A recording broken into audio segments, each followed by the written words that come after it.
Hello दोस्तों, मेरा नाम है उज्जवल रवि और आप देख रहे हैं ज्ञान चूरन। आज हम लोग बात करेंगे सऊदी अरब के बारे में, जिसका नाम सुनते ही मन में दो बातों का ख्याल आता है। पहला तो तेल का और दूसरा वहाँ के सख्त कानून का। वहाँ के कानून के बारे में जानकर लोगों के दिलों में एक अलग सा डर पैदा हो जाता है। ऐसा लगने लगता है कि जैसे किसी सख्त कानून की दुनिया में पहुंच गए हों, लेकिन ऐसा नहीं है कि सऊदी अरब में सब कुछ डराने वाला ही है, बल्कि इस देश में कुछ ऐसी भी बातें हैं जो आपको पसंद भी आएंगी और आप यहाँ जाने के लिए मचल उठेंगे। आज हम आपको सऊदी अरब के बारे में कुछ ऐसी ही इंटरेस्टिंग बातें बताने जा रहे हैं जो शायद ही आपको पता हो। सऊदी अरब मिडिल ईस्ट एशिया का सबसे बड़ा देश है। इस देश का ऑफिशियल नाम किंगडम ऑफ सऊदी अरेबिया है। यहाँ पे राजशाही चलती है। इसकी स्थापना सन 1750 के आसपास किंग साउद ने की थी। सलमान बिन अब्दुल अजीज अल असद इस देश के किंग और प्राइम मिनिस्टर हैं, जबकि मोहम्मद बिन सलमान अल असद क्राउन प्रिंस और फर्स्ट डिप्टी प्राइम मिनिस्टर हैं। सऊदी अरब का क्षेत्रफल 21,49,690 वर्ग किलोमीटर है और क्षेत्रफल के लिहाज से यह अरेबियन पेनिसुला का दूसरा सबसे बड़ा और एशिया का चौथा सबसे बड़ा और वर्ल्ड का 13वां सबसे बड़ा देश है। 15 जनवरी 2022 तक सऊदी अरब की कुल जनसंख्या 3,56,00,000 हो चुकी थी और आप जानकर हैरान हो जाएंगे कि इस देश का हर तीसरा व्यक्ति 35 साल से कम उम्र का है। इस देश में विश्व की कुल जनसंख्या का महज 0.45% आबादी ही रहता है और जनसंख्या के लिहाज से यह देश पूरे विश्व का 41वां सबसे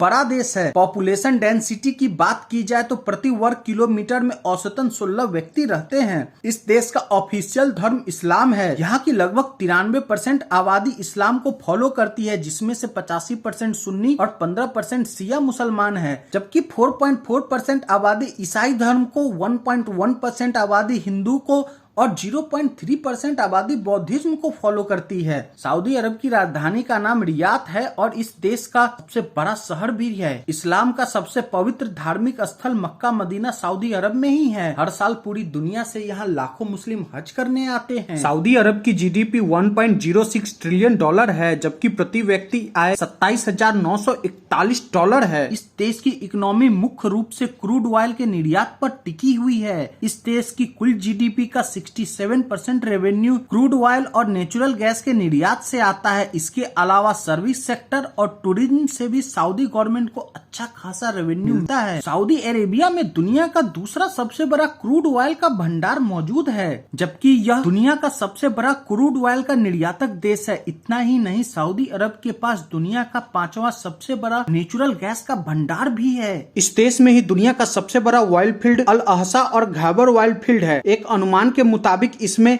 7,500 करोड़ बैरल ऑयल मौजूद है, जिससे करीब 47 लाख स्विमिंग पूल भरे जा सकते हैं। सऊदी अरब की करेंसी का नाम सऊदी रियाल है और आज एक सऊदी रियाल की कीमत 21 रुपया 33 पैसे के बराबर है। संयुक्त राष्ट्र संघ की एक रिपोर्ट के अनुसार सऊदी अरब के कुल आबादी में से 38.3% लोग अप्रवासी यानी दूसरे देशों के लोग हैं। इनमें से भी सबसे ज्यादा आबादी इजिप्ट के लोगों की है। इसके बाद पाकिस्तान और फिर भारत के लोग हैं। इसके अलावा सऊदी अरब के मजदूर वर्ग में 80% मजदूर भी दूसरे देशों से ही हैं। सऊदी अरब में कोई लोकतंत्र और संविधान नहीं है। यहाँ पे कुरान को ही संविधान माना जाता है। यह देश वास्तव में शरीयत के कानून के अनुसार ही चलता है। सऊदी अरब ही एकमात्र ऐसा देश है जहाँ आज भी आंखों के बदले आंख और हाथ के बदले हाथ जैसे क्रूर सजाएं अस्तित्व में है। सऊदी अरब विश्व का ऐसा सबसे बड़ा देश है जहाँ एक भी नदी नहीं है। अब आप सोच रहे होंगे कि ये लोग पानी कहाँ से पीते हैं, तो आपको बता दूं कि यहाँ समुद्र के पानी को साफ करके पीने और दूसरे कामों के लिए इस्तेमाल किया जाता है। इस देश में तेल इतना है कि पूरे विश्व को निर्यात करता है, लेकिन यहाँ पानी तेल से भी महंगा है। सऊदी अरब में महिलाओं को गाड़ी चलाने पर रोक लगी हुई थी, लेकिन 24 जून 2018 को आखिरकार वहाँ की सरकार ने महिलाओं को आधिकारिक तौर पर सड़कों पर ड्राइविंग करने की इजाजत दे दी। इसके साथ ही सऊदी अरब महिलाओं को गाड़ी चलाने पे लगे प्रतिबंध हटाने वाला दुनिया का आखिरी देश बन गया है। और आपको कैसा लगा मुझे कमेंट बॉक्स में बताइए। थैंक यू दोस्तों, please like share and subscribe.